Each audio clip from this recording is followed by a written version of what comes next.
দল বিভিন্ন পর্যায়ে রাতে দেখা গেল 12টার সময় তিনি আমাকে ফোন দিতেন, দেশপ্রেমিক কেমন আছো। তখন তিনি বিভিন্ন বিষয়ে আলোচনা করতেন এবং আমাদের দিক নির্দেশনা দিতেন।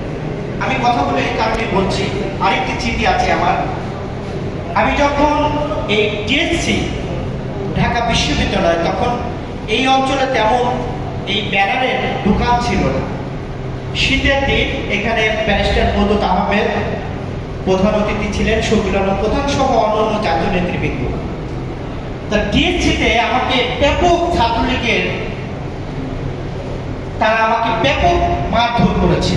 আমার অপরাধ ছিল সেদিন দেশনেত্রী বেগম খালেদা জিয়া এবং দেশনায়ক তারেক রহমানের ব্যানার নিয়ে আমি আসছিলাম। আমার প্রোগ্রামটা ছিল বিকালে, আমাদের প্রোগ্রাম ছিল সকালে। আমার প্রোগ্রামে চিফ গেস্ট ছিলেন লেফটেন্যান্ট জেনারেল মাহবুবুর রহমান, সাবেক সেনাপ্রধান, বিএনপি স্থায়ী কমিটির সদস্য মেজর জেনারেল রুহুল আলম চৌধুরী সহ জাতীয় নেতৃবৃন্দ। তা ওই টিএসসির সামনে কিছু সাংবাদিক বন্ধুরা আমাকে ওই দিন বাঁচায়।